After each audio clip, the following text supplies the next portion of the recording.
E saindo um pouco desses aspectos sociais, nós temos a vertente do processo de saúde e doença mental e dos tipos de tratamentos que eram adotados.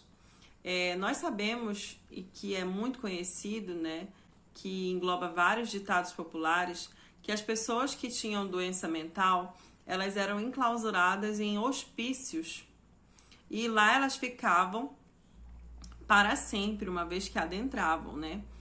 E esses locais até eram chamados de hospitais psiquiátricos, mas não tinham um padrão de um hospital, né? Geralmente a higiene não era adequada, era muito precário, uma condição desumana de vida.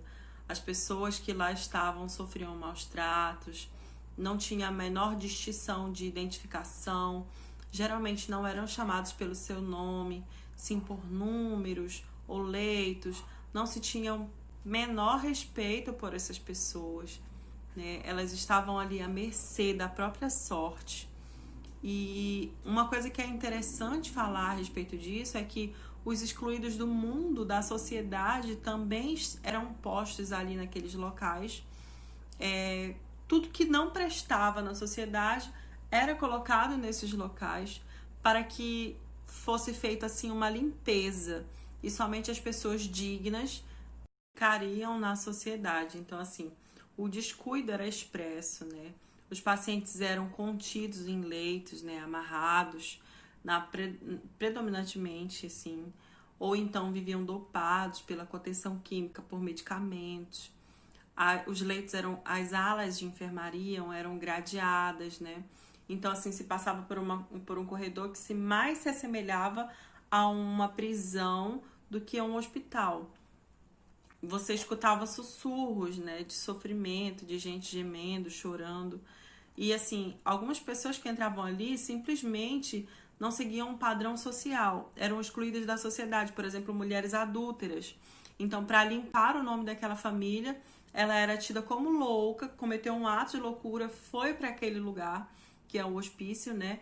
E lá ela acabava realmente ficando. Quem em sanidade se mantinha são num local assim, insalubre? E uma coisa era certa, todos que no hospício chegavam eram submetidos a rotinas institucionais, né, que incluíam terapêutica de camisa de força, de eletrochoque, de medicação inadequada ou em excesso, né, de psicocirurgias.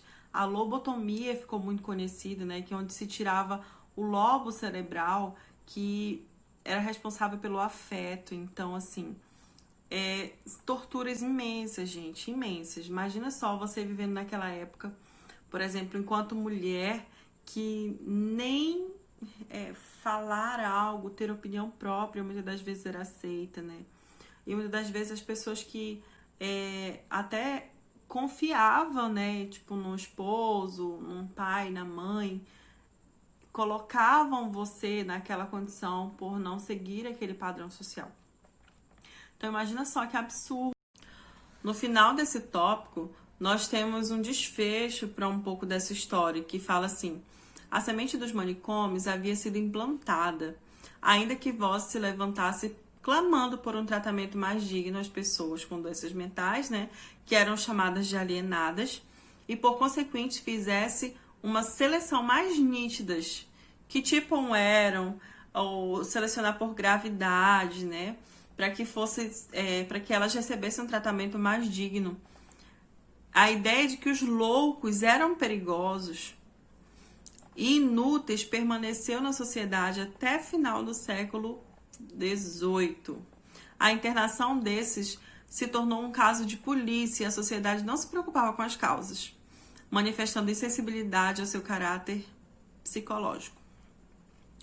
É verdade que em determinados hospitais, os doentes portadores de distúrbios mentais tinham um lugar reservado, o que lhes dava uma imagem de tratamento médico, sendo uma exceção. A maioria residia em casa de internamento e levava uma vida de prisioneiro.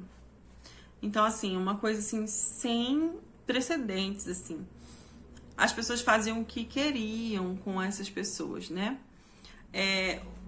Chegam assim a um ponto dessa questão de poder, de lucro, voltada nessa condição das pessoas com transtornos mentais, que só se aumentava o número de manicômios e o número de pessoas que habitavam nesse local.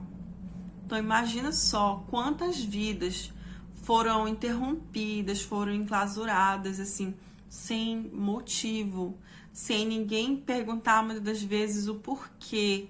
Por que estavam ali, por que foram para ali, porque, na verdade, aquelas pessoas não tinham direito à voz.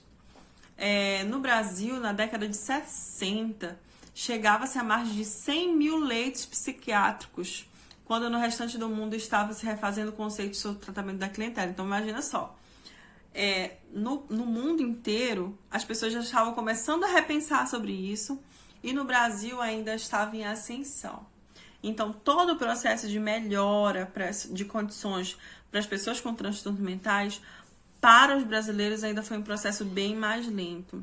Então, imagina quantas pessoas sofreram nessa época, sem precedentes de cuidados, somente visando lucro, somente visando o poder daqueles que estavam envolvidos na limpeza da sociedade, né? Porque as pessoas, os loucos ainda eram vistos nessa concepção.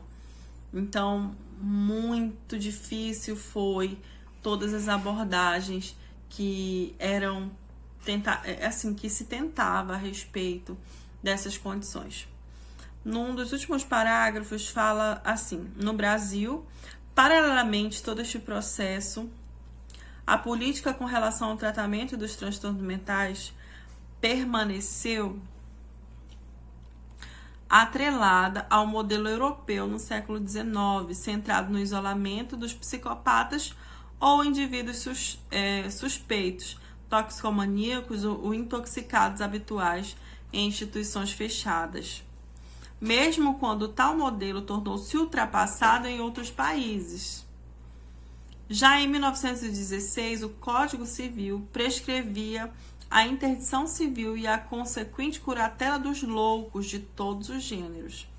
Até que, recentemente, a saúde mental brasileira estava ligada à legislação de 1934, que legalizava o sequestro de indivíduos e a subsequente cassação de seus direitos civis, submetendo-os à curatela do Estado. E até então, no fim da década de 80, a partir de transformações sociais e políticas que vinham acontecendo no campo da psiquiatria em países da Europa, como Inglaterra, França e principalmente na Itália, nos Estados Unidos e América como um todo, inicia-se no Brasil o movimento da reforma psiquiátrica.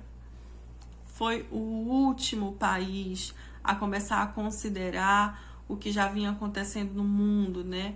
Que aquela condição era inconcebível, era desumana, não tinha como continuar daquela forma. Este movimento recebeu a denominação por apresentar e desencadear mudanças que vão muito além da mera assistência à saúde mental. Estas vêm ocorrendo em dimensões jurídicas, políticas e socioculturais e teóricas. Então, assim, foi um processo que iniciou a partir daí, mas que não se finalizou ainda. Infelizmente, até nos modelos atuais, ainda temos como é que eu posso explicar? Ainda temos uma condição social, uma tarja social de que as pessoas com transtornos mentais, elas provocam medo, elas são perigosas, que elas não devem estar perto das outras pessoas.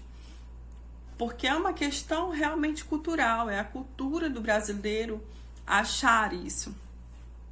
Mas é um processo que vem se desconstruindo e que eu acredito que cada vez mais essa condição de que, essa visão, na verdade, de que a pessoa que tem um transtorno mental, que tem uma doença psicoemocional, ela merece tanto respeito quanto qualquer um de nós.